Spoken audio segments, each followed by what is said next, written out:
Go.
God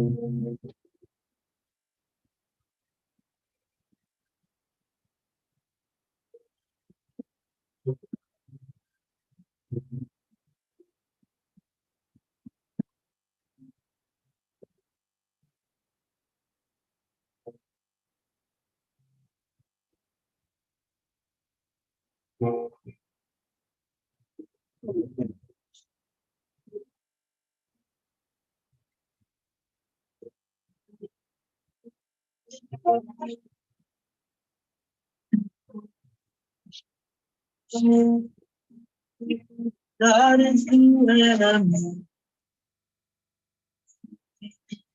a new thing. God is doing a new thing in me. God is doing a new thing. A new thing. God is doing a new thing in me. Well, God's for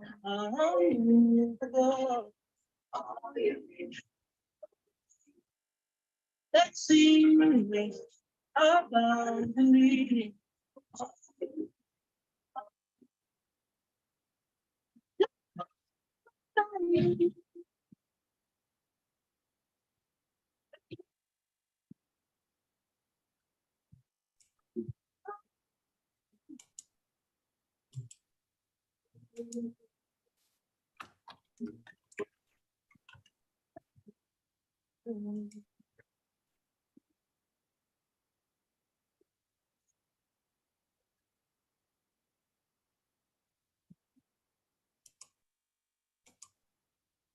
I believe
see it.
Take this shot. What? To the full 180.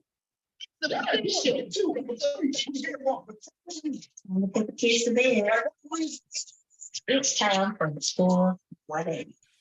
What's going on, good people? It's Monday, and it's time for the Monday edition as usual. About 7:30, it's how we get down. For the get down, it's official like a referee with a whistle. It's the full 180, man. How y'all been doing? Hope you had a great weekend. Woo! Let me tell y'all, it is hot outside. I don't know what type of hot is outside, but I don't ever remember playing in this type of heat. And I was the dude that went outside at 2 o'clock in the afternoon, and I was outside. You hear me? This outside here, I don't want to. I refuse to. I can't. But look, man, we gotta thank God for every day. So I definitely believe that because we could have been somewhere else, but He allowed us to be here to be another vessel to show that He still lives, He still reigns. So got to get up and be productive, man. It was a productive Monday. Had a lot going on this weekend, but shout out to all my students at High Point Elementary, man. Had a good time, man, with teaching today. Woo! They take a whole lot out of you. Sometimes. You just be like, bruh, come on, bruh. What are we doing? Shout out to all our visitors, man. This is your first time on the show. We definitely appreciate that. Make sure you share it. Let me go to a screen where you can do that. You can go right here. Yeah, right there. You see that? Right there. So you can go to that screen, scan the barcode, and then we can get down for the get down. I see the ladies are on here. What's up, little Webby? Hey. She's a little underneath the weather, but she is a trooper. You know, I appreciate you. And just for that, man, you know, when I say she a trooper, y'all got to understand what I mean by being a trooper. When I mean by being a trooper, like she been down for the count, but she still showed up today. So you know we got to play your theme song.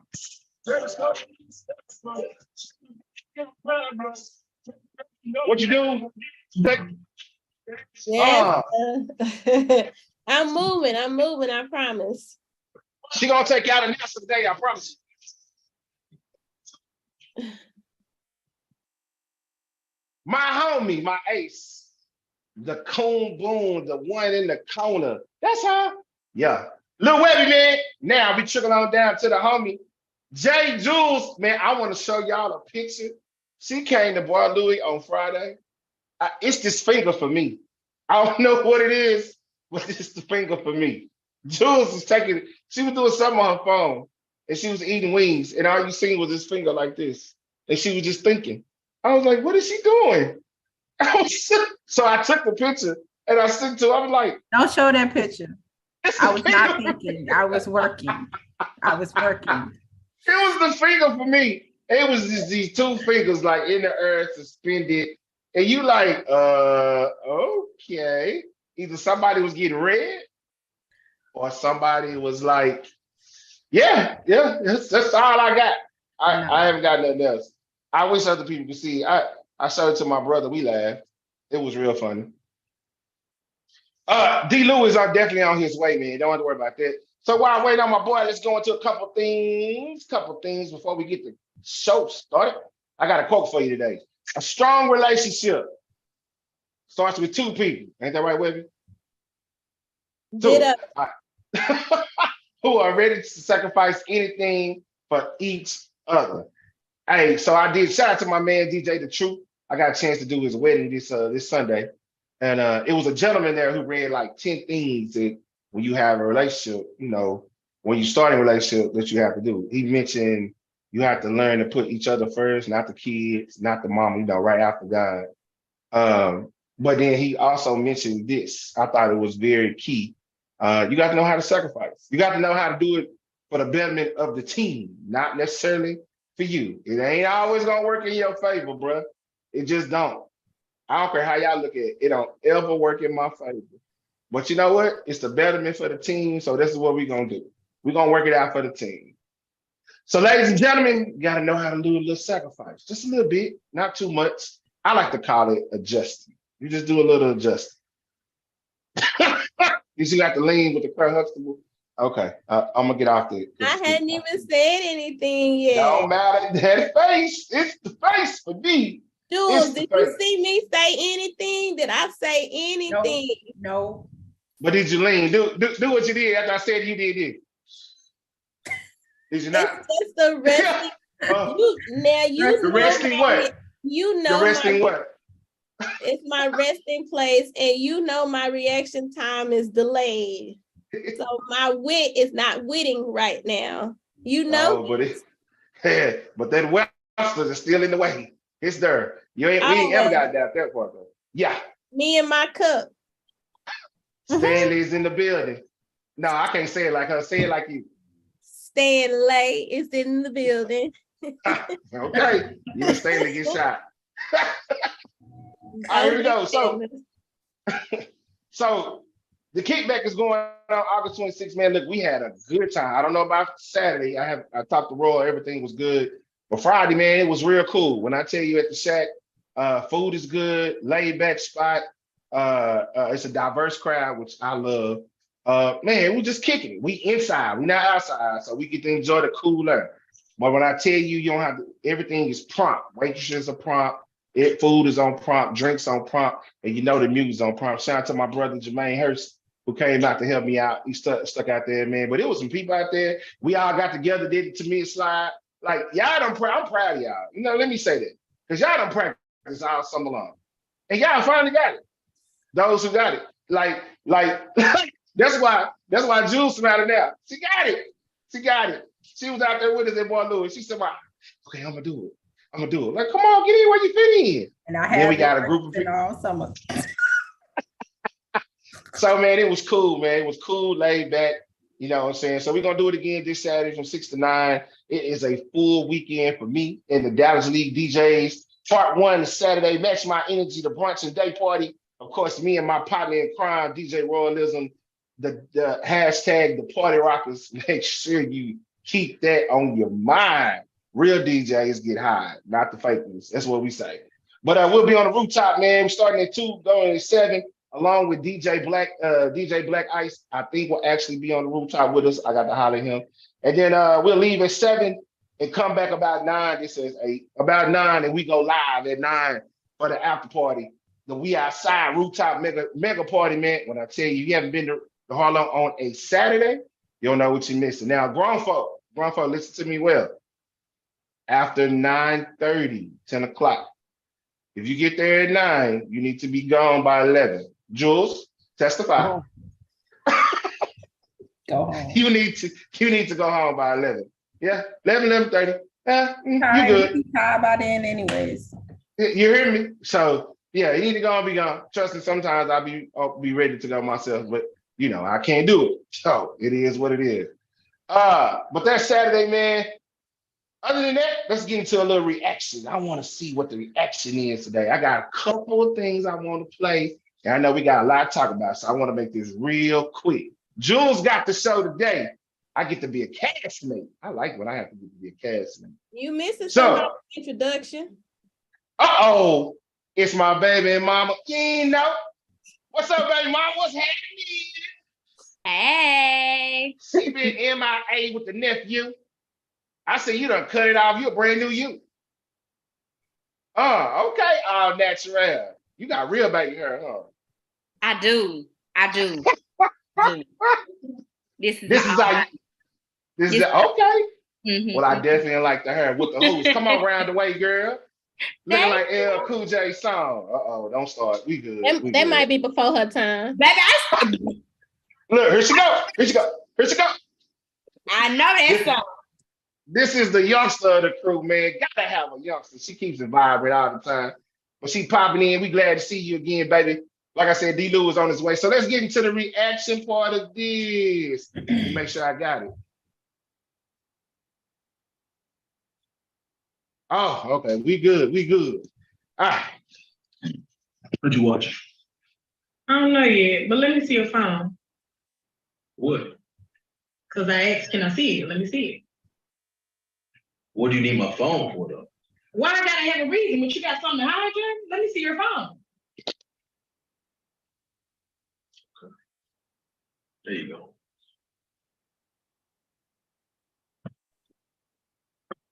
What are you doing? What? What are you doing with my stuff? Oh, I'm trying to make sure you got all your stuff together so when you get done, everything is right the way. Okay, for what? Don't worry about all it. The only thing you need to know is just go through the phone, call, go through all the call logs, FaceTime supposed, go through the email, DMs, everything you gotta do, make a couple Facebook statuses, whatever Okay, you gotta Johnny, do. what stuff got to do with the phone though? Do whatever you gotta do. Go through the phone. So when you get to going through my phone and you don't find shit, I got your shit. And I need you to find your ass out my house. I understand the logic, people. If they go through your phone and they find out that you're actually cheating on them, would they not want to break up with you? So with that logic, when you don't find anything, I should want to break up with you because the problem is not the phone. It is the problem that you don't trust me. You would never trust me because. Ladies and gentlemen, I'm listening. What is your reaction? I'm in agreement with it. Like, what's the use if you don't trust them? You don't even gotta go through the phone.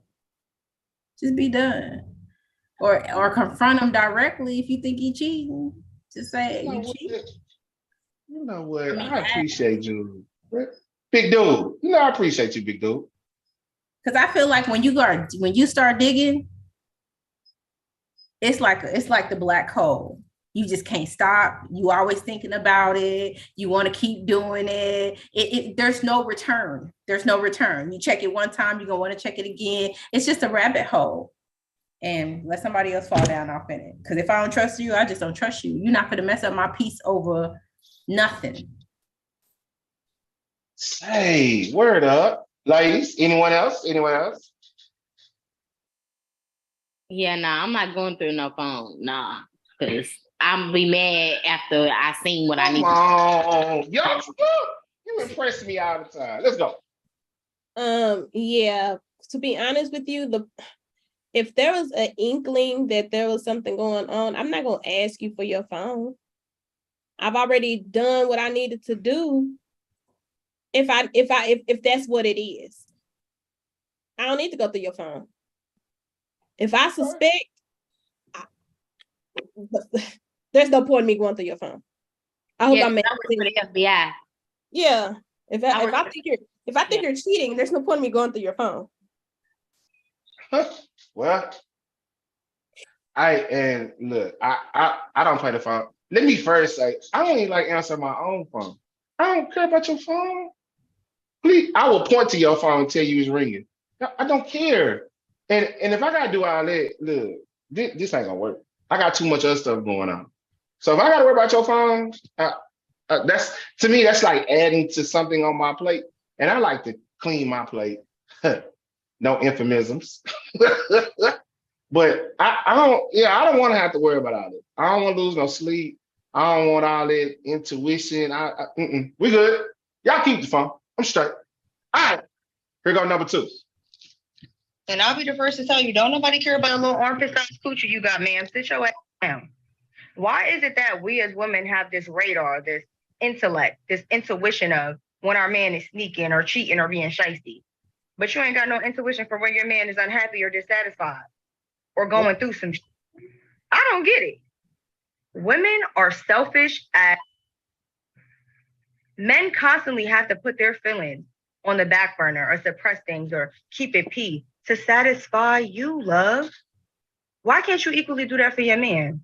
It could be a woman's world, but it should be your man's world as well, babe. The same way you want your partner to be able to sense when something is off within your space or your energy or a vibe, you mad, you irritated, you sad. You should be capable of doing the same thing. Y'all can't read the room because you don't care to. That's why all these relationships is fucked, because you think it's cool and he unhappy as hell. Talk to me. What's the business? Y'all agree?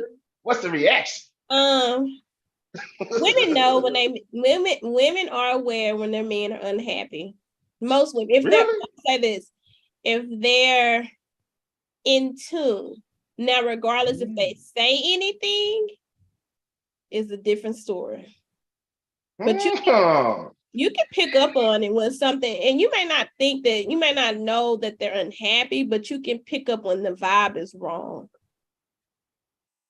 I agree with that. And now if we choose to say something, that's a different story. All right. But why not say nothing? Why not say nothing? Because sometimes it's not meant for you to say something. It ain't your unhappiness that you have to declare. You know what I mean? Because if you don't articulate what's going on with you, I can't reach your mind, first of all. I may inquire and say, hey, you okay? What's going on? Or whatever, but I can't be like, I'm not going to create an issue that doesn't exist in that sense. Like, because I don't know how to respond to it. Like, if you're unhappy about something, then you have to articulate that. You know, I can't guess it. Right, because if I pick up that the vibe is wrong or something's off and I say, hey, babe, you good? And you hit me with the, yeah, I'm good. Mm-hmm. So what else am I left with if I'm now asking you, hey, are you okay? What's going on? And your response is, I'm good. I think more mature men, and I'm gonna use the word mature, sometimes we swallow it, or sometimes we take the time to process it before we explain it. A couple of reasons why. Because if I've came to you before about the same thing and nothing's changed, then why I'm gonna keep talking about it? Either I'm gonna have to deal with it, or I'm already looking for your replacement. That's the key. That's one. Two, sometimes it is not because you hear this cliche, or say you hear this in marriage counseling. Well, you know, she needs to be in a safe and secure environment. Well, if I don't feel safe really talking to you about certain things, I'm gonna tell you what I want you to know. Other stuff, I'm not gonna talk to you.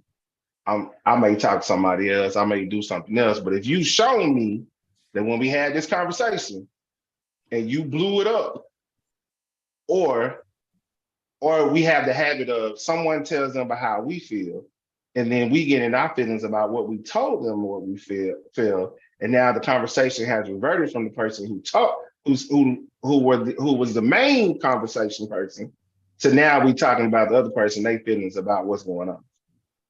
So I mean, if that's a consistent type of deal, I don't want to talk. So here's my thing. I want to definitely address what you just said, but I want to go back to something else that you said about maybe your woman has shown you that they can't talk to you, whatever situation may have you. But sometimes what I've experienced when the guy is experiencing unhappiness, 90% of the time, it has nothing to do with you. It's their own insecurities about where they feel like they should be in life, or whatever situation may have you, and they're not articulating that to you in a manner that which you can understand, or they're getting frustrated because you're asking what's going on when I can clearly see you're not the same person, or you're off, or something about you is off. And then when I come and ask you, you're upset because I'm asking you what's going on with you, but now that has turned into a me thing when it didn't start out as a me thing. Two, to address what you said about not wanting to talk. Yes, you can't talk to them. It wasn't that. Was it that? Oh, okay. I think that's the second part of it. Because for me, I was gonna say, like, you know, if you can't talk to them, you can't have a safe space with them to even come back to the table. Or if you don't even try to come back to the table, like, what's the point? Like, the relationship over at this point. Because how you gonna get through anything else? Right. That wasn't you brought it back. Thank you, Jules. I can always count on you. It was the safe space. So, and I think we've talked about this before. Yes, we've created a safe place, but that doesn't mean that what you say, especially if it's something that I'm doing, is not going to sting. So you can't get upset at me because I experience an emotion. Now, I think what goes wrong is when the person who experiences the emotion makes the conversation about them. And then we talked about this before a couple of weeks ago, like if we were talking about sex. If I tell my man that he is not pleasuring me or I'm not satisfied in the bedroom, it's no nice way that can be said. I could dress it up and present him with a Sunday put in full negligee. It's nothing I say or however I say it is not going to be nice. Well, it's not going to be received nicely, and that's going to sting, and that other person is going to feel some type of way about what I said. Mm-hmm. Vice versa, it's going to sting, it's going to hurt. Now, what happens is if it's the person who is receiving the information deflects, and then now the conversation becomes about them, that is the problem. But people are not without experiencing an emotion, especially if they're doing something that is displeasurable to their partners. Okay, I'm done. Right. I agree with that. It's like you saying, hey, babe, I got something to tell you, and you're not going to like it. But when you reference that as if I shouldn't be mad or I can't get mad as soon as you tell me, like, you still got to give me the space to be like, in my feeling for a second. You froze. Like, allow me to get mad. It's not that you got to let me. Oh, you froze again. Be mad for a second so I can process it and get over it. And let me get it out. I got to have a feeling. I have a feeling too, even though you did it and you wanted me to be okay with it, or you wanted to tell me in a safe space, doesn't mean that I'm not going to be hurt by it. I just think when you're telling me something, that's not my cue to get in my feelings. I need to ask questions.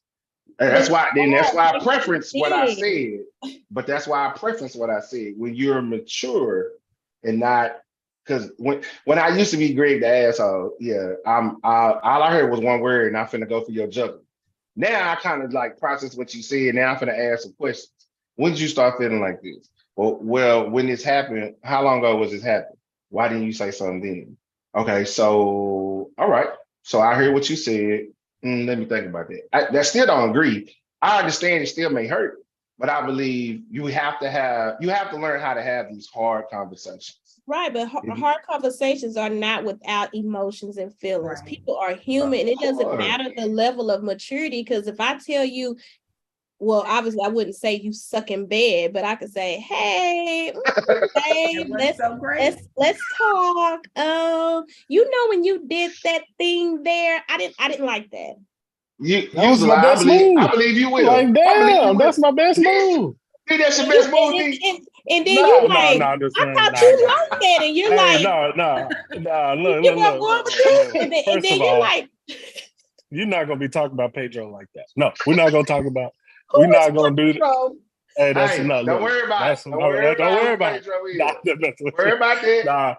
No, really though. Like, on a serious tip, I think it's the perspective. I've just been listening, and I think you all are sharing some really, really true things. I think it's just another thing. If I were to add anything to the conversation, I would say our assumptions get in the way. Like, we assume how the other person's gonna take it, and it silences us in a way that we just refuse to have a conversation. Yeah, I'm feeling some type of way, but damn, if I say this, boy, shit, like, bro, you weigh them pros and cons.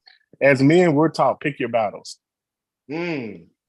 So when you saying, all right, I'm gonna pick my battles, but sometimes that's a good thing, sometimes that's a bad thing. And as for us, where women truly value vulnerability, we value peace.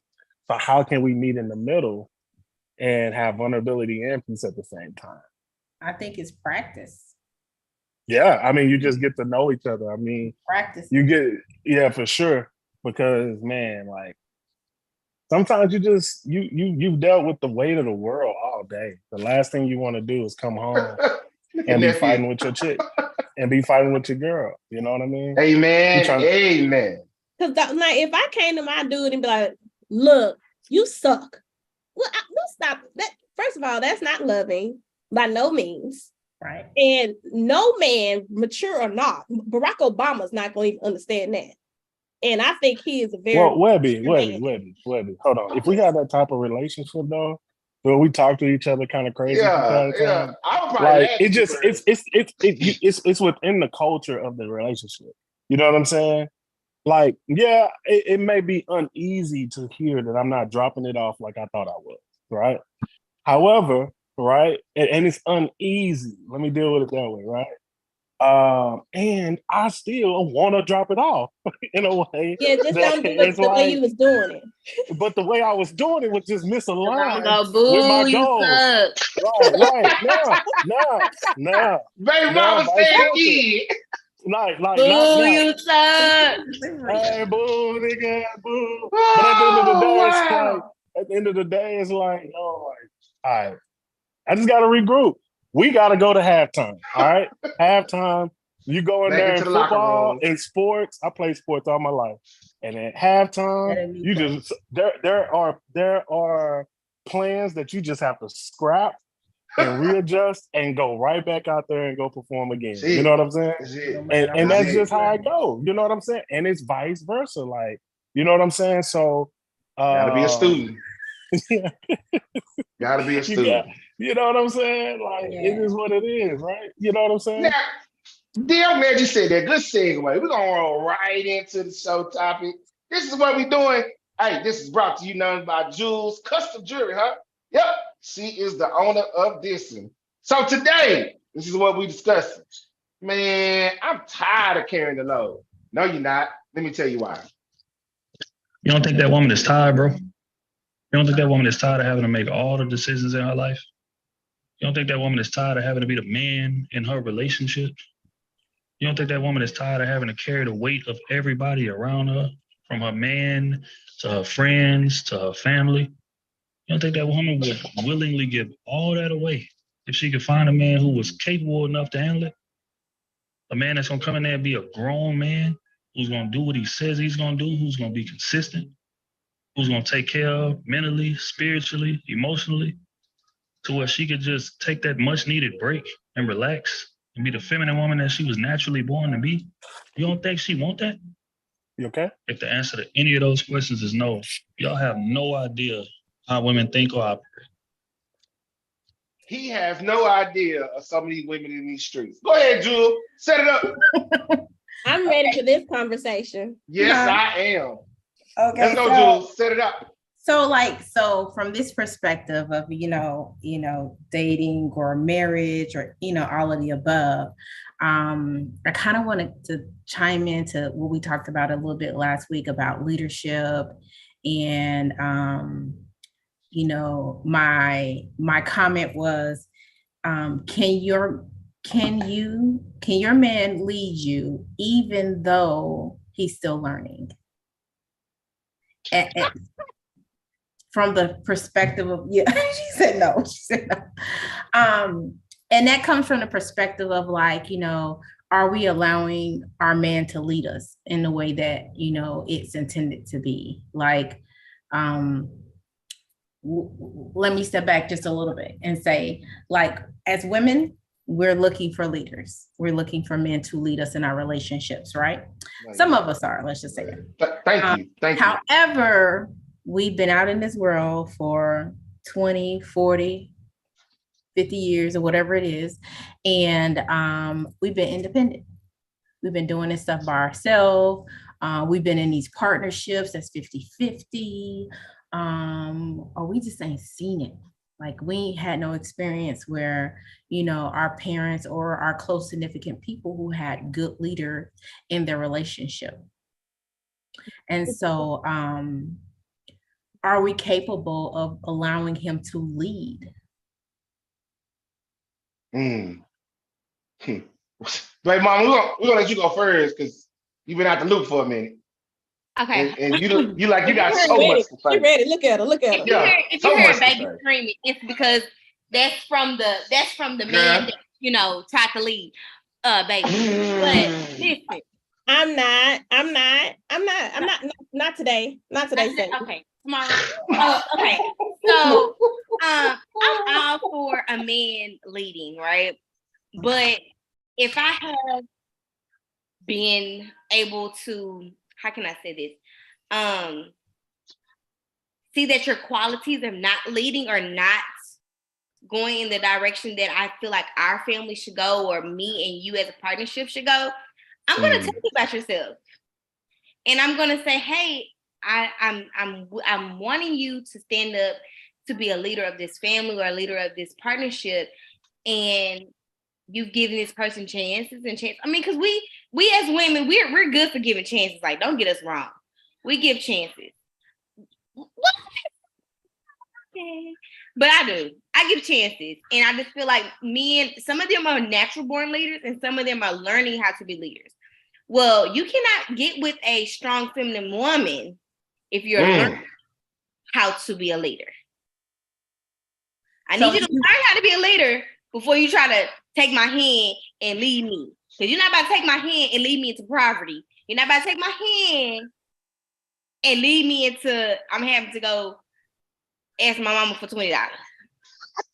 It's just, I love you. I do. With all my heart. Hey, I wait for her for so long. Oh my God. This is me. That's what I want to talk. This is me. I mean, you know. That's why I just said I love you, because that's all I got. I love you too. Everybody else, come on, there. This is my baby mama. You know, poet and don't know it.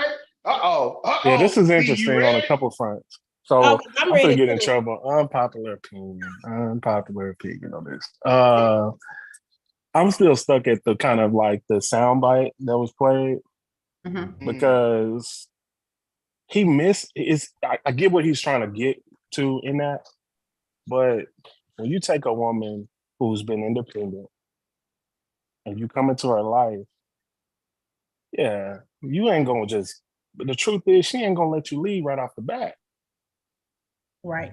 Here's the deal. That man got to be patient with her while she's still learning how to follow. So here's the deal. Like, if the man has to be patient with her while she is learning how to follow, why is it that our women are looking right back at us as he's learning how to lead her, saying he can't lead me if he don't already know how to lead? That's my struggle with it. But I mean, baby mama, I'm riding with you. You know what I'm saying? I ain't coming for you or anything like that. I ain't coming for nobody. I'm seeking clarity here because like my wife, I come from strong women. My mama's a strong woman. My grandmother's a strong woman. My sister's a strong woman. You know what I'm saying? And the truth is, like, man, my wife is a strong woman. And my wife was a single mother for 10 years before she ever met me. And she was doing it by herself. Now you got this man that want to come in here and tell her son what to do and lead this household. And now it's like, hold up now. Like, I want you to lead, but I want to be able to lead too. You know what I'm saying? I want you to lead, but I'm not saying like I want to lead. I want you to lead, but I want to lead too. And if I can't lead too, we got an issue. You know what I'm saying? So do y'all feel like I want to let go? Like that's the thing. Like, I know women let go and say, "Hey, lead," but when you're like not doing the leading, it's kind of like, "Oh, I might as well just step up, step away, step back." Could you put what is not hypothetical example, baby mama? What my whole thing is that she said you're not doing the leading. Well, let me go back. Oh boy, on the soundbite, bro. I don't know who you are, but you saw Delirious. He not out here like these people out here in this dating pool. Because I just want y'all to stand in Harlow with me just for a couple of hours and see what the specimens are for y'all to choose from. And I ain't seen no leadership qualities walk across there, whether grown, baby mama age, whatever. You screaming lead me, but you ain't trying to You walk around with your half your ass out. Where you want me to lead you to? You want me to lead you to Ross? Because we're going to put on some clothes. That's what we're going to have to do first. Well, That's what we're going to have to do first. Bro, we're going to have. Oh man, that's and tough. then with that being said, it is we talk about this. Well, you know, a woman get tired. No, you don't. You know why I'm gonna say that? I got a homeboy now. She preaches this. I'm tired of carrying the load. I'm tired of being, oh, I don't want to, oh, I want him to do this. But if something is going on in the house, she'll wake him up to go see about it. But then she in front of him trying to get to the door. That's why I said, no, you're not. Because if you tired, all you gonna do, Greg, hey, you hear that? Then I'm going to get up and go, seek the danger, see what it is, see what it's not. But if you in front of me, try to beat me through the door, oh, eventually I'm gonna fall back and I'm gonna let you have all of it. And then you sound like baby mama. Well, if you can't lead me, look, don't be trying to lead me and I gotta ask my mama $20 to pay the bill. I definitely understand that. That's not leadership mentality. Yeah. But I think what we missing in the whole thing, we keep talking about this leadership thing. But if we have a relationship, ain't it two people in a relationship? So ain't we supposed to be working together? So I want to come from the perspective. I just want to come from the perspective of like, that whole like biblical thing, which I believe in as far as in the structure of, marriage or, relationships where the man does lead.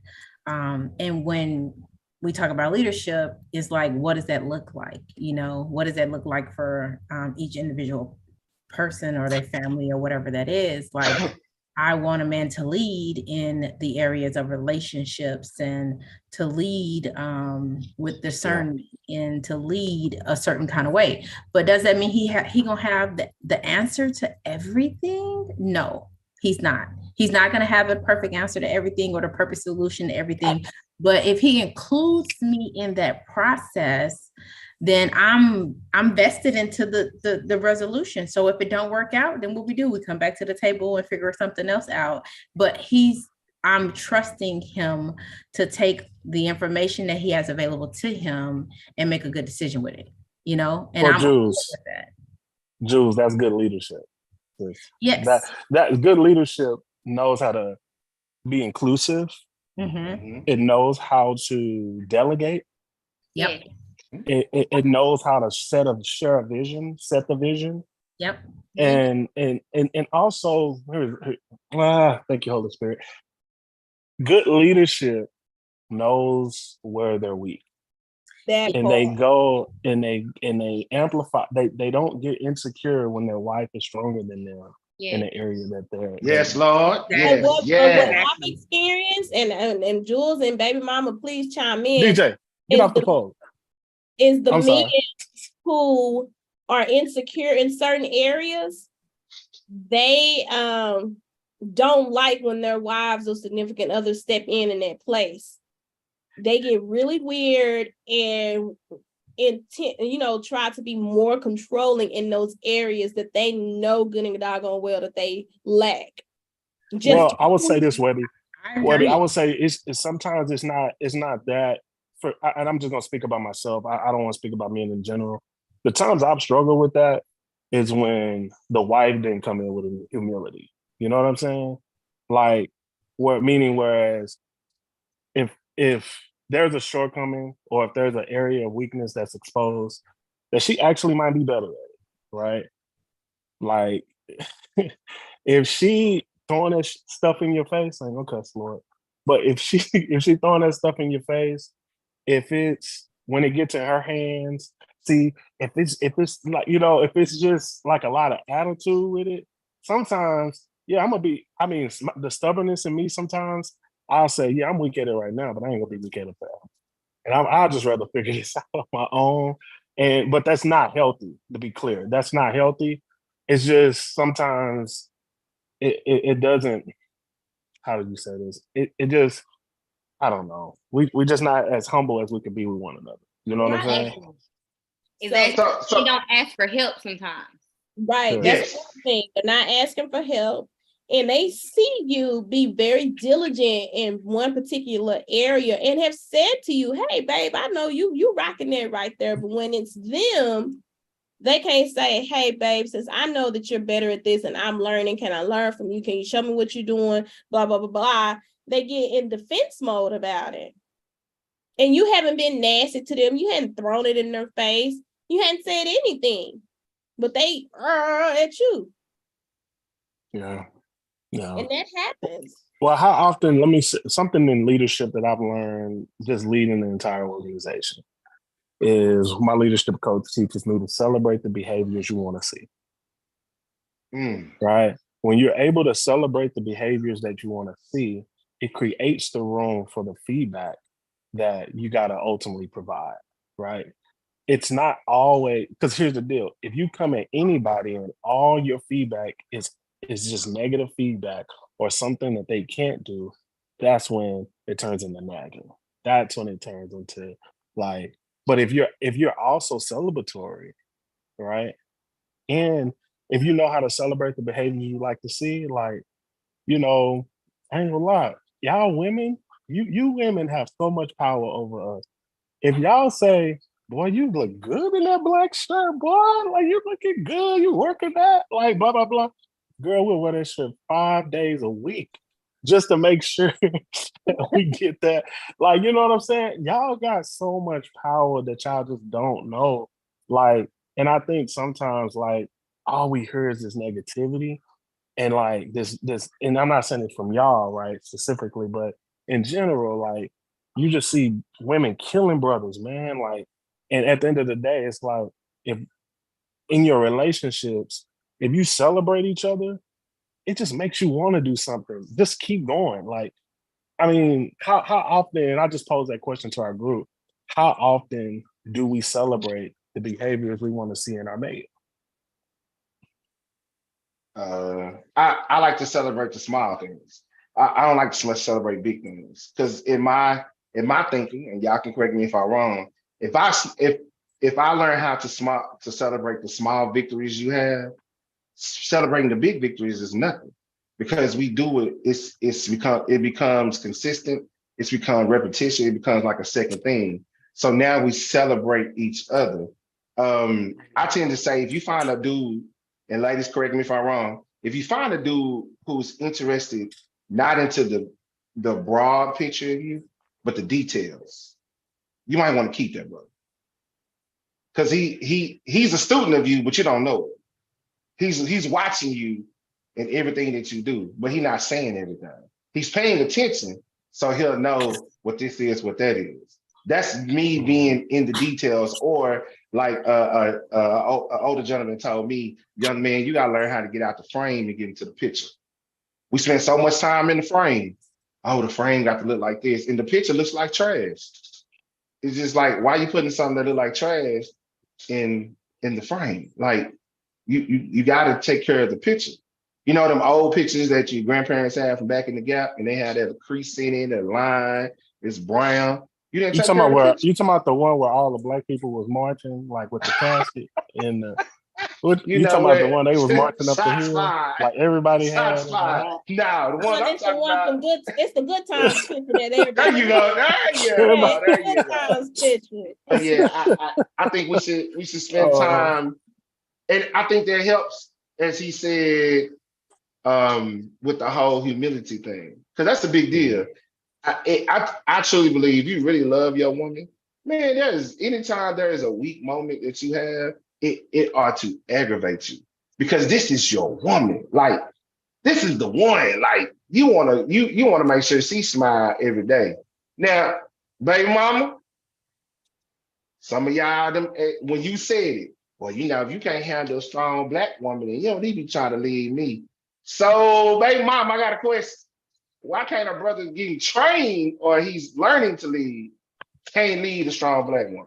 You want me to train you? I'm just saying, not necessarily training, but if he, well, you can say training, but if I'm learning, say it's me and you, I haven't seen leadership, right? So we in this thing, and I hear what you're saying, but I'm doing it in different areas. But then you say to me, well, nah, that ain't how you do it. let's say something simple. You want me to dry the clothes, but I only put one dry sheet in. But then you come in and say, nah, that ain't how you do it. But you wanted me to step up and help you. But now you telling me, now you coming in here like you my mama and talking to me all sideways about these dry sheets. No. Well, one, by day I am a teacher, so my patience is like 10 times, 20 times, 30 times 5. Hey man, God bless the teachers. And so I have a lot of patience, right? So if you don't wash the dry the clothes correctly the first time, yeah, it's like I'm gonna say, hey, hey babe, instead of using one, use two. I say it gently. You do it nicely. I do that two times, maybe 3. And then when I support you, baby mama. Don't let Tricky. She lied, Craig. She lied. I'm being really nice, for real, seriously. And then it's that 4th time, and my clothes is kind of. I'm gonna say, well, that's not your strong suit. How about I do that part, and you pick something else to do. If that makes sense. How about you put in the wash machine and then when it's dry, I got you, baby. Right.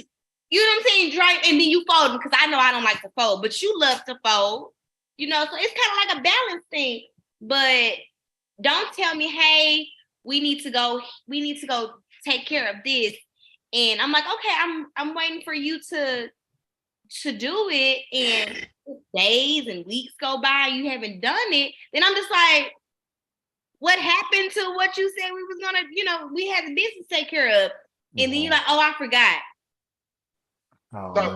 So in other words, if I don't do it on your time, that's a kickback on me. But especially if it's an important business, that's driving me. Well, yeah. So I'm having to learn that the hard way. Like, here's the deal. Like, meaning, you say what? I'm gonna get off your toes, bro. You say what? I'm having to learn that the hard way. Like, I grew up cleaning up on Saturdays, so I don't clean. I mean, look, we cleaned up on Saturdays. Even in my prior to being married, cleaned up on the weekend. You know what I'm saying? Like, my wife, every time she came to my house was spotty clean. She didn't come to no dirty house. The shower might need a little touch, but other than that, you know what I'm saying? What's wrong, bro? But then, so just as things got day to day in that relationship, if I'm tired, I'm gonna come home, throw my stuff on. Sometimes I can throw my stuff on the floor, and what I've learned is, and I honestly, it's full transparency, I've learned how that makes my wife feel. Right? You know what I'm saying? Yeah. Let me brag on her. Celebrate the behaviors you want to see. So I'm gonna put it in action. So she knows that that's a habit for me. She just don't want them on the floor. So she started putting a basket over there. You know what I'm saying? To the point where, before I cuss them out, let me go ahead, put this basket over here. You know what I mean? So I bet the least you can do is put it in the basket. You know what I'm saying? So put it in the basket. Then next thing you know, it becomes habitual. It's a habit at this point, right? So now we done got over the clothes. Now we got to do the shoes. We got to make sure all the shoes get put back up in the closet after you done took them off. You know what I mean? So it's just like, yeah, that's a process, y'all. And I wholeheartedly agree. I've been guilty. So, you know what I'm saying? Like that patience, right? But that patience is, like what that is for her, it might be something vice versa, where I just have a deeper patience with her. Like, you know what I'm saying? So I don't know. I do have a question though. Can I pose a question? I know you guys are teachers, right? Yes, well, sir. not everybody. Jules, you're not a teacher. What do you do in your profession? She do teach. I can't hear you, Jules. What you say? You're on mute. I'm an accounting manager. She teaches. So pretty intense, right? Intense work at some level, right? There's a stigma that your work can influence your relationship. If you feel unappreciated in your work, then it's easy to feel unappreciated at home. Oh, No. At least I know that could be wrong. That's what I'm saying. I'm saying I've heard that before, right? You know what I'm saying? Like if you have a job where you feel underappreciated or you feel overworked or overcooked at work, like that it can spill over the home. Do y'all think that's true or I no? think it's the No. other way around. So I when think- I worked at corporate America, because the guy, he used to say stuff about it. He was a supervisor and he was underappreciated at home. His wife was a and he was very vocal about it. So when he went to work, he would want to be this, for lack of better words, a hard ass. You like, yeah, no. And he want to talk to people crazy at work and stuff because he couldn't do that at home. I see more so that way. If I've seen it a lot with men who my old department chair in my old school, he was the same way. He wanted to come to work and throw his weight at work, but he wasn't throwing weight at home. You weren't throwing nothing at home. They wanted to be they couldn't be the boss at home. He couldn't be the man at home. Like he couldn't, and he was. I'm not going to play with you. We're not doing it. Not today. Yeah, dropping nothing off at home. We weren't even talking about sex. Like they had. No, I know what you're talking about. He couldn't discipline them. If he said anything, it went out the window. Like he was the only man in the house, and he had no weight, and he was very vocal about that. So then he would come to work and want to I can't even focus and want to be like big man on campus, and it's like no. Little man at home, huh? Yeah, you little man at home want to be big man at work. Go sit your little man self down and run. Because you was a punk. Hey, wife at home whooping him. Hey, wife at home whooping him. Oh, I could tell y'all some stories about that wife. Ooh, no, look, we check won't. it though. We won't. No, Don't tell us nothing. Hey, but check it though. Now, sometimes it's hard when and this came from a podcast that I hosted. But it was like when you go out and it's like the world is clapping for you. It's like everybody clapping for you, but when you come home, you can't get nothing right. You know what I'm saying? Like, there's brothers who feel like, yo, I can't get nothing right. You know what I'm saying? Like when I go home, I just can't get nothing right. You know what I'm saying? You get more support outside the house than you do in the house. Well, you get more applause outside, right? But my wife humbly reminded me when I felt that way at one point. They ain't got to live with you. They ain't the ones. Listen, they ain't the ones that's putting that bucket by your bed. They ain't the ones. Because you coming home and throwing your clothes at the front of the door. They ain't picking your clothes up. They not doing all that. Mm-hmm. They not. Yeah, they not smelling you when you break wind. They not doing none of that. You know what I'm saying? But at the end of the day, like you gotta live. Like we gotta walk in humility, man. It's hard not to. Like, come on, man. Like, could you handle? At the end of the day, could you handle you? Like many of us would think that's we can. That's a good question. That is a good question. Like, and many of us would think we could handle ourselves. Like, we could, like, I don't know. I don't know. You would change your whole. I think I'm pretty easy, you know. What you say, Mama? I think I'm pretty easy. I think I'm great personally. However, I get told, you don't have to be with you. You should be with you. That's a true question. Some of us think our shit really smell like roses, and it don't. Yeah. And y'all walk around, you got people walk around like, oh, I ain't just so I don't do it. Or if you tell them something about themselves, there's always a justification. It's always a reason for why. Well, I was trying, but no, I was doing it. No, take the L. Just take the L. Own up to it. It's hard to have any self-reflection when you think you're doing everything right. So like, how you're impacting someone else and what they're doing. Like, for instance, in this subject, when we're talking about leading, like, am I being submissive? Am I, why do I need to control everything? Where does that feed from? And I know personally when I was not being submissive in a situation, it was because, I felt like I needed answers to everything. I needed to know what the direction was, what his next plan is, what his 10-year plan is, how he gonna do this and how he gonna do that. But that's not how it's set up if you are a woman of God. That's not how it's set up. Because if you start thinking about like Abram and Sarah, God sent him into the wilderness. He didn't have no plan. He didn't even know where he was going, but he was following and trusting in God. And honestly, as women, if we know that our man is following God and we can trust in that, then we know that God is going to take care of us, because ultimately our trust is in God. And then we know that who we've chosen as a leader, then we ought to follow blindly, in a sense.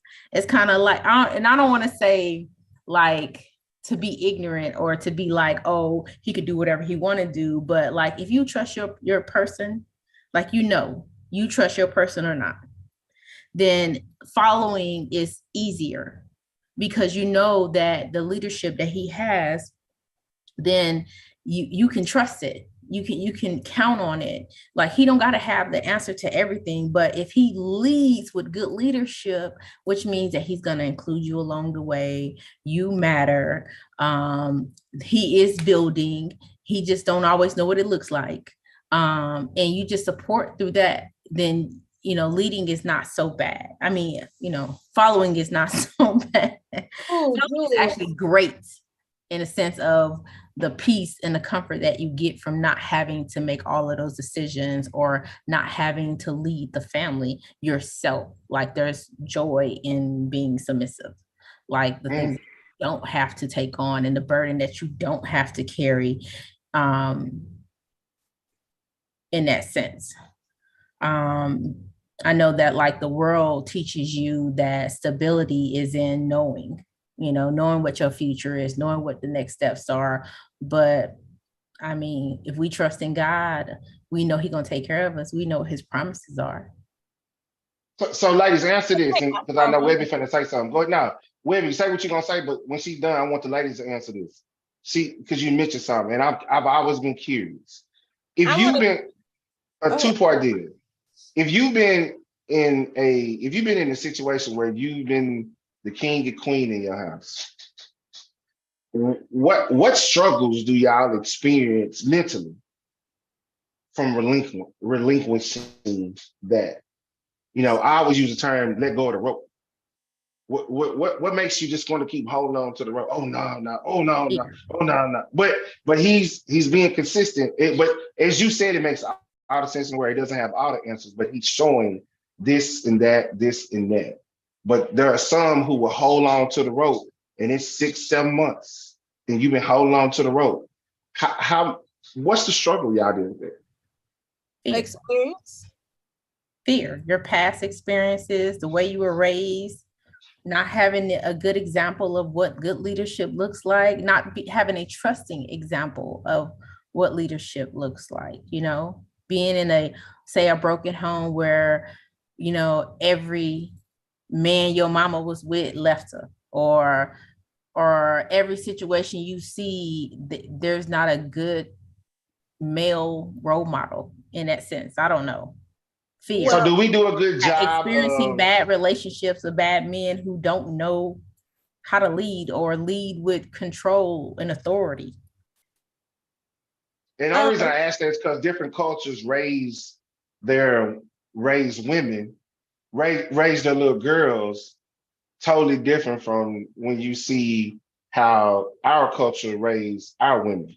Like, they push them to get married. They push them to find a mate, where the vice versa is we sit around and tell our girls, nah, you're not gonna do this, you ain't gonna depend on no brother, woo, woo, woo, woo, woo, woo, woo, woo.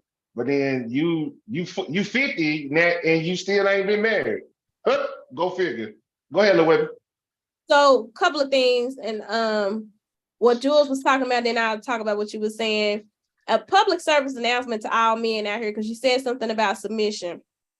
When if you're wanting a woman, if you want to marry a woman that you want to be submissive, then you need to marry a woman who wants to be submissive. I think a lot of times or sometimes men marry women and they ain't had these conversations with these women that they marrying and then expecting them to be submissive.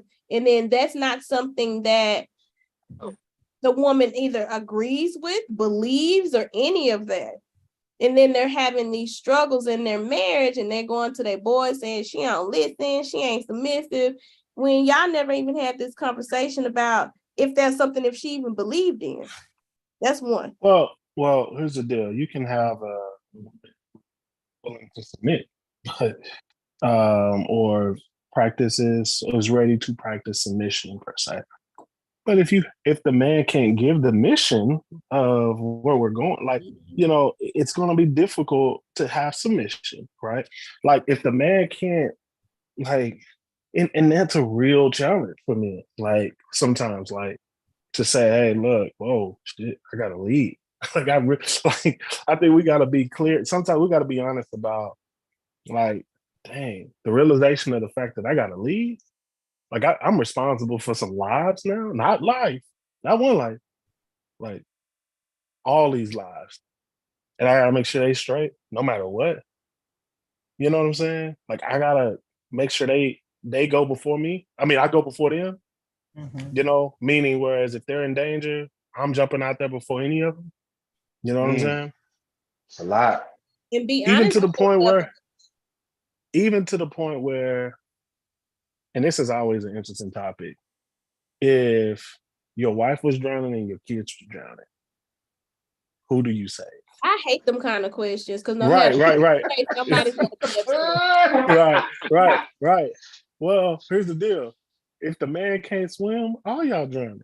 That part, but I might have to save everybody. I knew it was coming. If the man can't Oh, swim, all Lord. y'all drowning. You know what I'm saying? But here's the deal, like, we all gotta just consider like each other, you know what I'm saying, with each other facing. Because what it's taking for you to submit, it might be taking just as much for me to lead you. You know what I'm saying? Yep. Especially when a lot of times, truthfully, if you had kids with somebody else, and I'm speaking from a man that had no kids before I met my wife, right? If you're a woman that had children prior to a relationship, or prior to that current relationship, I'm coming in not only for you, but I'm coming in for those babies as well. And sometimes it ain't can she submit to you, but can she give you the room to lead with those kids too? Because sometimes women just want the man, but don't want the man kids. Like And women lead need the to kids. be honest with themselves about that. Yeah, because and it's not that they, in theory, I don't think any woman would say that unless she's just really bold. But I think, in fact, I think she actually would say that. But it's uncomfortable, when that man comes in and really try to, be that man for those kids, in a way that may not, we talked about that last time. We may not agree, but if you don't agree and I don't agree with what you want to do, how do we move forward? You know what I'm saying? Lil Webby, finish your thought. But to answer Tricky's question about the relinquishing of the control, that's just gonna take time. And yes, throughout that course, I definitely believe us independent women out here definitely got to make conscious efforts to put down the bricks. And they're going to be tough. And I think sometimes when you do finally get a good man and you recognizing that they're a good man and they're a good fit for you or whatever situation may have you, that doesn't automatically say, okay, I got a good man day one, we just gonna throw all the bricks down. That's unfair to think that women are going to do that. And not saying that every good guy is like that, but it's some that are like that. And day one, they want you to put down all your bricks, and you like, no. But this is my thing though. Okay, and I definitely understand that. But these same people, because it can be men and women, not just one person, are saying, "Oh, but I want to be in a relationship. I want to be married. I want to be this." So before you start speaking it, you had already started trying to put some of these bricks aside because you got to come into the situation open minded. Yes, We come in with too much. Somebody else did. This person did. Somebody else did, but it ain't them. that's not the relinquishing of the control. So what I'm saying, and I'll speak for I'll speak for some independent women because I'm an independent woman myself. So yes, I had to come to a realization that every man wasn't the last man or the other men that I've been with. I could no longer continue to carry that hurt, that hatred, that anger if I was saying I wanted to be with somebody. Yes, I needed to do some self-reflections from my marriage and the previous relationship. Yes, those things you need to be honest with yourself about that. But the relinquishing of the control does not come in that moment. The relinquishing in the control is not going to come until you're with that person and they're starting to show you consistency. So that's unfair to think that I'm going to relinquish that level of leadership that I've already been carrying, especially like D. Lou's wife, being independent, taking care of my child for the better part of 10 years by myself. Right. But see, instead of relinquish, you're saying relinquish. What I would say is you need to use your discernment. You know if this dude you dealing with is trash or not. You're vetting. If you're vetting correctly and paying attention, that's not a fair statement because that is a fair statement. Oh, it's well, not. if that's the case, you know if they that's trash, the case, but you don't know. Then some of y'all are going to be independently going back to God. Because if you're not going to be open-minded to step into something else and forget what the hell you've been through, I didn't say totally forget it, but you need to walk in with discernment. You need to be paying attention. And this is why I just told somebody, because they was talking about, well, he ain't spoke nothing about marriage. So I'm gonna say this, and I can't speak for all men, but when you talking about me proposing to you, I'm going to need, I had to walk in open-minded and not think if I take this journey with her for a lifetime.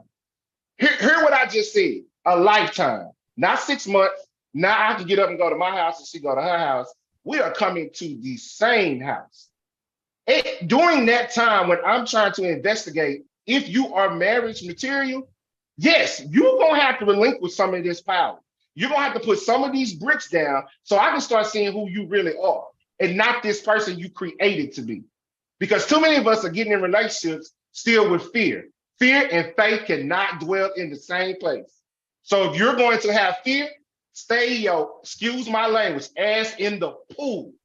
But if you want to get out here and live with some faith, because Jules just said it, you have to know at the end of the day, God got you. If God got you, then you can't live in fear. You love a man you've never seen if you are a believer. So when you're going out here and you're trying to combine lives together, then you have to be faithful in using your mind, your mental capacity, doing your vetting, doing your research. Because me, if it's a continued struggle and we've been doing this 6-7 months and you still on this power trip, I just left. I don't want to deal with it. Not for no 6, 7, 8 months. It didn't take you long. It didn't take you long to lay down with the other dude. But now he done hurt you. And now, yes, you're being a little cautious. But at the end of the day, you need to look at me for me. I am not them. I am him. Gregory. Look at me for Gregory. Don't look at me from what this person did. Because if I look at you from what my last person did, I promise you, I wouldn't even be thinking about getting married. I would be single the whole night. Hey, can I say something real quick? For my independent ladies in the house, right? I think you got to understand too that anytime you enter a situation with anybody, like, you're no longer independent. You're dependent, right? I think one of the biggest misconceptions is, like, we've let the world let us believe that you can be with somebody and still be independent. Well, no, you can't. If you take it, if you're how does our behaviors reflect like that? Like, Our behavior's got to get to a point where I'm willing to be dependent. And that's the hardest part sometimes because of what that may cost. But here's the deal. Yeah, it could cost you some stuff because you've been through some stuff and experience probably will tell you that. But there's a huge possibility too that it can be an amazing reward. And we don't hear enough of the reward story. We hear a lot of the risk stories, the horror stories. You know what I'm saying? Because you don't hear a lot of men walking around here talking about, I'm an independent man. So true. But if somebody said that, we would look at them like, Like what? Boy, gone. No. Boy, bye. But I think that sometimes we get feminism confused with, the power that we control in a relationship or the power that we have in a relationship. Right. Sometimes we think that if, we are not viewed as independent women, then that means that we are weak-minded and you can, get over on us, or that we're not running our own households. You know what I mean? And a lot of independent women, we want to be dependent on somebody else. However, we have not been shown much of it. So we are not as likely to give into it because we're waiting around to see if you're going to do what you say you're going to do. Your actions and your words line up. And until then, it's really hard for us to just say, okay, well, I trust that he's going to do what he's supposed to do. Exactly. You know, and then I done introduced you to my child and all this other stuff. And you done came up to be. And I cooked you some chicken and gave you some blue juice. All that. You know what I'm saying? I'm not supposed to play with you with this blue juice. Here's the deal. Like, but you gotta live. Yeah. But here's the thing, Jules. You gotta live with the consequences of that. Oh, of course. You know what I'm saying? I'm the one who wants to be submissive. Like, I got you. Yeah, I think so. Was really tough, and I was in this situation a couple of times before I met my wife. Was I was dependent on her. Mm-hmm. She was independent. And what's difficult is when she's independent, but you're dependent on her. Mm-hmm. Like that doesn't make me less of a leader to be dependent on her. No. I need somebody that I can depend on, just like you need somebody you can depend on. Exactly. Right? Yeah. Whether you feel safe enough to do that will tell me if this is something that we can do together. Because I can't marry somebody who wants to, who feels safer to be independent than be dependent on me. True story. Oh, that's so, yeah. That was real. Right. Look, being independent ain't all what it's cracked up to be. So. Preach. Let me tell you ladies something. It's a necessary stress. Welcome my current situation, my current relationship. So yeah. But I ain't trying to be. Let's work together. Y'all. Love y'all, but it's hot. Yeah, I know. You see, y'all know you going and go. I know you appreciate you hanging in, tough girl. I'm hanging. Well, let's go. You so high, she's sick. I'm sick. Yeah, she's sick. Oh, she hanging. She hanging. So let's get the 2 minute drill in, man. This is when we give out 2 minutes from the show. Jules, we're gonna start with you. Hey, girl, absolutely great business. We might have to continue this because she got a whole nother clip about being feminine. I was gonna play it, but I'll wait till next week to play it. But Jules, thank you, sweetheart. I'm gonna let you go ahead and start it. Let's go. I'm just going to say relationships are magnifiers, and they magnify the insecurities that you have. And if you're not willing to work on it and communicate that to your spouse, then, just let it go. Trust God is my other thing. It's just trust that God is going to lead you where you want to go or where he wants you to go. Trust in his word and his direction. And not really in man, because we flawed, y'all. We ain't gonna get it right. Real talk. Lil Webby, appreciate you hanging in, sicko. Thank you. You're welcome. For the independent women out there, I understand you. I was her. She was me. if you're with someone and you're feeling like you're carrying the load, by all means, please communicate that to your significant other. But I will say, because I just watched this TikTok today, and this lady was going back to God and basically trying to tell on her husband, and God had to convict her spirit. Like, I get that you pissed off at your dude and all, but ma'am, let's look at you first. Let's look at the woman in the mirror before you come to me about your spouse, about your husband. So let's look. Okay. I'm gonna let D go last. My D, little baby, if you need to go on and go, baby. I'm good.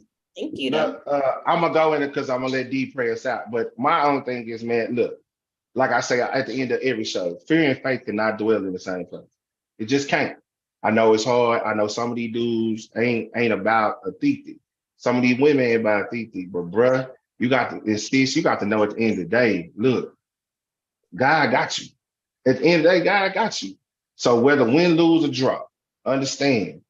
If this ain't it, that means something better around the corner. Now, I know that's cliche, and we say that when we tell our friends when they hurt, but I can guarantee you in a test that something was good around the corner. And then when I say that, mine, the Lord took mine from me.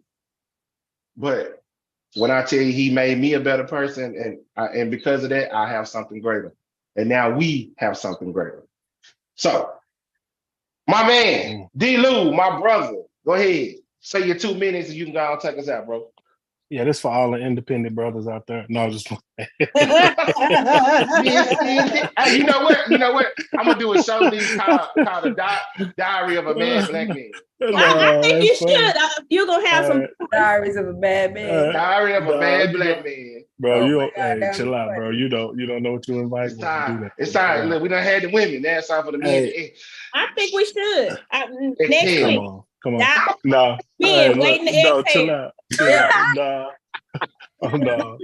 Oh man. All right. No, I don't know. I'm still dwelling on that last statement, because when you start thinking about how the man submits to God, as he's depending on God to lead him, and guide him and lead, he's also codependent on his mate, on his spouse, to do life with, to be able to digest what he's gotten from the Lord, what he's seeing in his life with that, and also receive from her,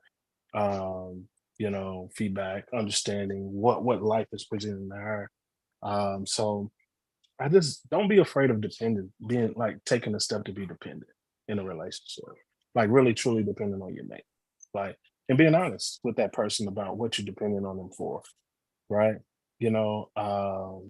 Now here's the deal, like, this may be a table conversation for later, but there can be healthy dependence and there can be unhealthy dependence. Yep. Because you can be so dependent on somebody where you drive them crazy. And so maybe that's another conversation, just a pin in that. So, but yeah, I'll just leave it there. I'm with you. On you, big bro. What you say? I said nobody already fired up. Her and Jules was like, let's go. Yeah. Hey man, it's good. Jules did her thing. Are we doing Diary of a Mad Black Man? I just need to know. Diary of a Mad Black Man. I ain't mad. Maybe that could be your show. That could be your show. Maybe did hers last week. It's tricky or D-Luke's turn, but I'm here for Diary of a Mad Black Man because there's plenty of men like, yeah, don't nobody talk about us. I ain't mad. Listen, I am not mad. Come on. We not mad. We just confused. We like, did you say you wanted this? And now it's this. It just changes from week to week, hour to hour. Hey, I tell every brother, when you get up in the morning, bro, this is the question you should say. Yourself should say, yes. How we gonna make this happy today? I'm not doing this with you today, Satan. Hey, we gotta think of something to make her happy today. Let's get it together. Team, go on 3. Go team. Why is that the mantra? Yeah. Y'all don't wake up talking about how we gonna make it happy. Because you know why? What did D say a while ago? Men value peace. I want to come home to peace. We value peace too. Oh, no. Not like we do. We value all the peace. Just Peace be still, quiet, Peace. silent, Wait. whatever. If you Huh. value That peace, peace you too. wouldn't have that We drama. value that peace too. Ain't no We drama. value- I'm just trying to understand why he says that we got to have. Well, sorry, that he has to have this mantra every day. Please explain. Because he ain't got no peace. Because Now sometimes he peace got is not always now relevant. he do Peace got is peace. not relevant. Peace is Peace is not always relevant. peace is not what was is of the issue here. But I'm just trying to understand Peace why is a that- panic. why is that the mantra? Because that is the mantra every day.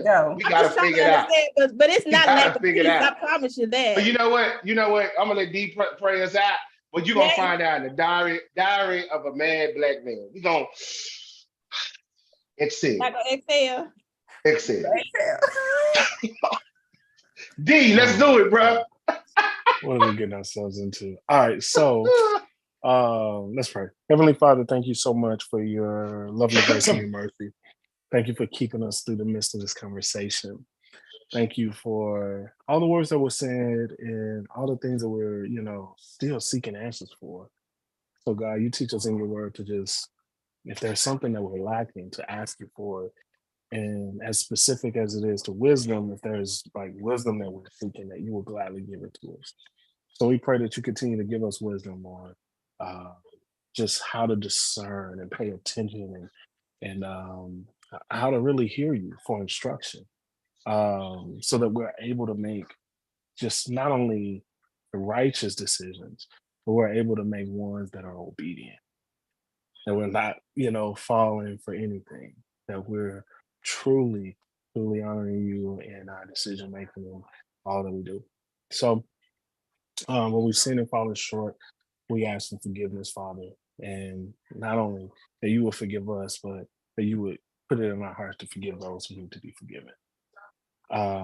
Lastly, we pray for Webby's health. We pray, God, that you will bring her back to full health, that you will bring her back to full strength, that you would renew her body, that you would heal her body in the areas where she just really need healing. And we trust and believe you to be a God who heals. So we trust and believe in your son Jesus' name we pray. Amen. Amen. Look, man, we thank for everybody for joining. Remember, man, while you're on this side, before you get to the other side, remember to always love, live, and laugh. And like I say, faith and fear cannot dwell in the same place. Think big, believe in God because he believes in us. Look, man, I'm going to play this song. Look, I know it's old, it's back, it's not back in the day, but it's something I think is befitting for the moment, man. On behalf of Jules, D. Lou, Lil Webby, baby mama, because Lil Webby about to pass out. Everyone who was on the show, we thank you. We thank you. If you heard me earlier, I played Trey Daniels, one of his songs, new thing. Make sure you go cop that. That is my boy. He does represent the brothers of K.A. Psy, but he is definitely a gospel singer, man. So please check him out. Other than that, we'll see you next Monday right here. Same time, same channel at the 418. Y'all have a good night. He leads me beside still waters. He restoreth my soul. When you become a believer, your spirit is made right. Sometimes soul doesn't get the notice. It has a hole in it due to things that's happened in the past, hurt, abuse, molestation. But we want to speak to you today and tell you that God wants to heal the hole in your soul. Some people's actions are not because their spirit is wrong, but it's because the past has left a hole in their soul. May this wisdom help you get over your past and remind you that God wants to heal the hole in your soul. I have my sister Leandria here. She's going to help me share this wisdom and tell this story.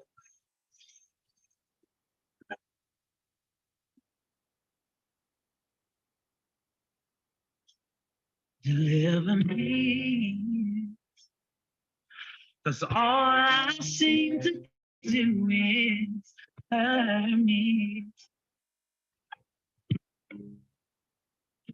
Burn me.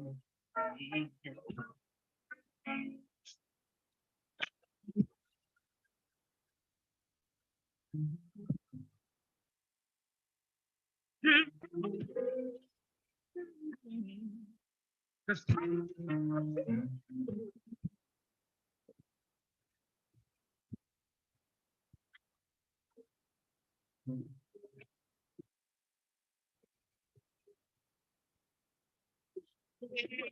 it for 2 more times.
And my background sing.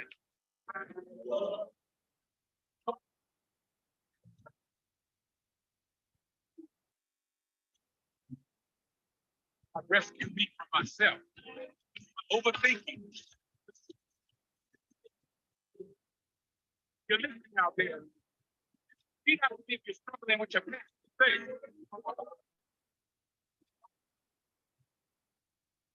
Let the Lord know what He says. Oh.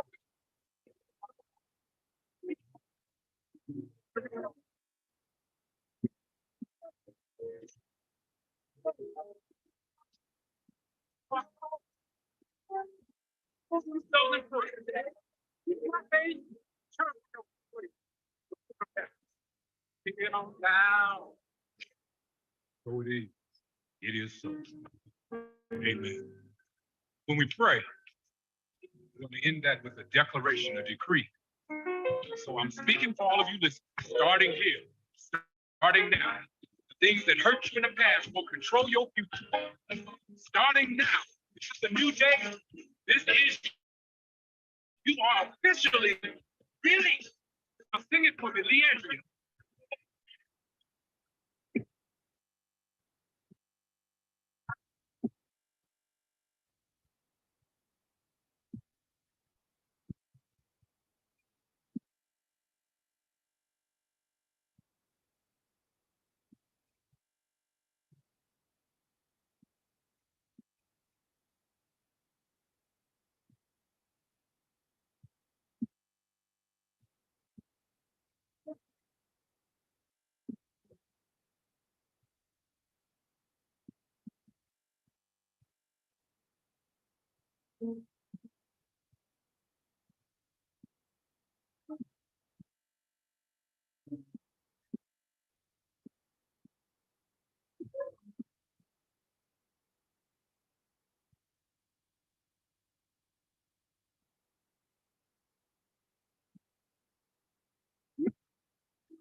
That's all, folks.